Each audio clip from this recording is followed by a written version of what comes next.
Go. Greetings. I'm Dr. Samuel Swaim Flowers. I'm an emergency room urgent care physician, been practicing for 25 years, been taking care of a lot of coronavirus patients, and I'm making this video here to help you understand a little bit more about the virus, about being exposed to the virus, testing for the virus, how to take care of yourself if you have it, how to isolate, and what quarantine is, the difference between that.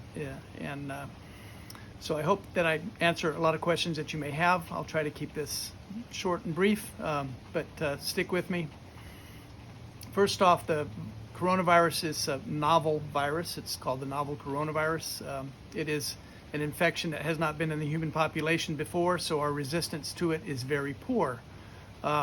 It's very infectious for that reason because we have no immunity to it. Very contagious. It's mainly passed by respiratory droplets.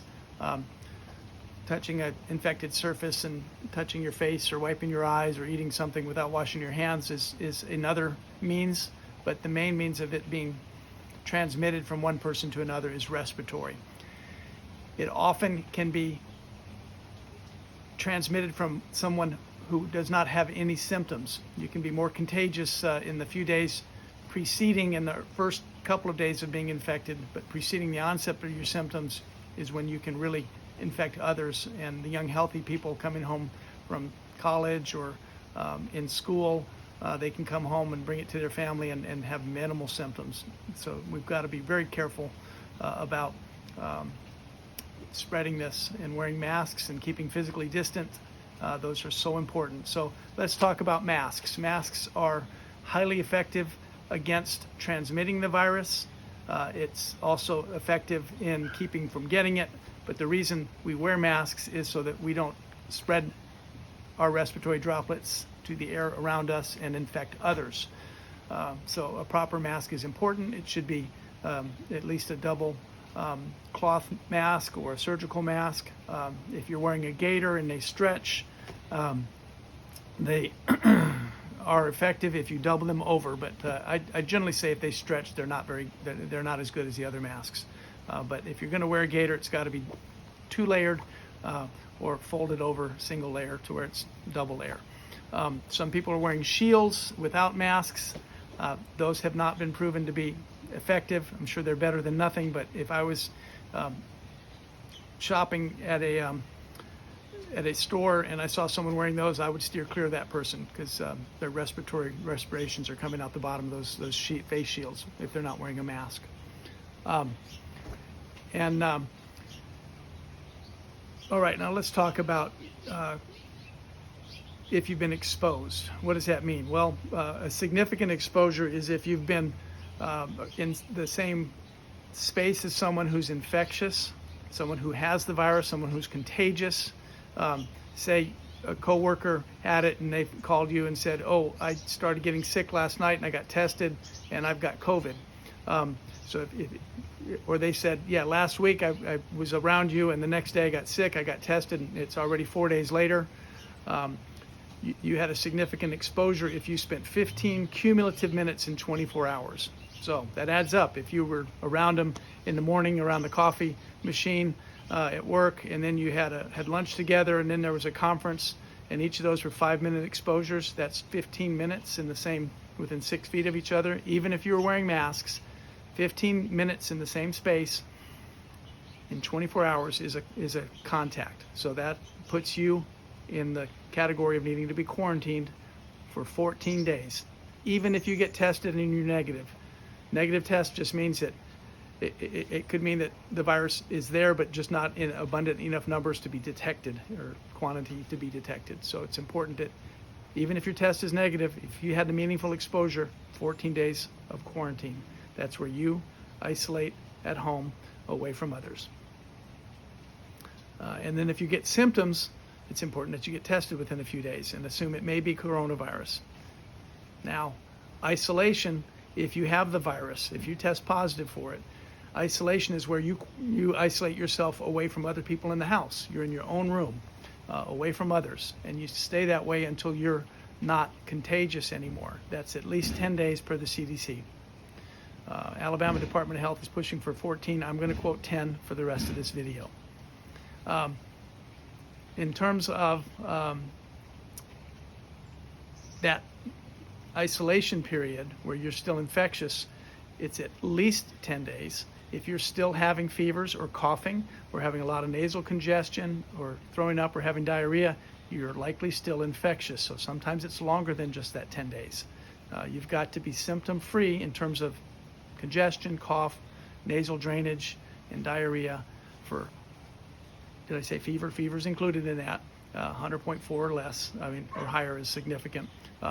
If you have taken Tylenol for a headache, that can mask a fever, so you've got to be symptom-free without medication. So you hadn't taken cough medicine, you hadn't taken a Tylenol.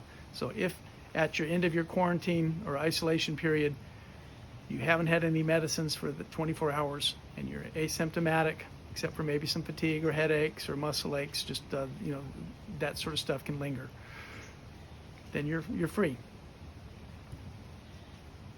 Now, you're sick contacts. You've been sick. You've been in the house. You have other people in the house. You are infectious until you're off of your isolation period. It's a minimum of 10 days. So if you sit down and watch a movie at 5 days after you got sick, you're still contagious to others. You may be feeling fine. Your household's been under 14-day quarantine. Well, that quarantine restarts at that new or repeat exposure. You've been in your room for 5 days, you came out, you had a meal with the family, or you sat around and watched a movie. They got to go 14 more days from that period. So continue your isolation until you're not infectious anymore. That gets everybody off the hook quicker. If you are diagnosed with coronavirus or you start getting symptoms and you go get a test and you're waiting on your test results, assume you have it, isolate yourself, and let others that you've been around for the preceding 48 hours before your symptoms started, let people know that you are being tested for coronavirus, that you might have it, that they need to take precautions so that they don't spread it to others. And so it's important that you communicate with everybody you've been around. That's the way we're going to get a hold of this. That's the way we're going to get this under control. We've just got a few more months until the vaccine's out, and once everybody gets it, I think come next fall we're going to be great. But we're not there yet. It's going to be months more. We've got to stay the course and be smart. Okay, let's say you have coronavirus. It's scary, especially if you've got other diseases like diabetes and high blood pressure or heart failure. So it can be real scary, but you need to just have a positive attitude. You need to take care of yourself. How do you do that? How do you take care of yourself? You support your immune system. Keep well hydrated. Get vitamin C in you. We think zinc supplements help. We think vitamin D helps. I like to recommend supplements such as echinacea. It's an herb that does help boost your immune system. Airborne is a product that's got vitamin C, zinc, and echinacea in it, so I really like that product, brand name. Chicken noodle soup, herbal teas, and again, plenty of rest. Let your body heal. Listen to your body. Treat your symptoms if you need. If you have a fever or headache or muscle aches, Tylenol helps. If you've got a real bad cough, some cough medicine helps. If you've got real bad nasal congestion, drainage, you can take some antihistamines or decongestants. If you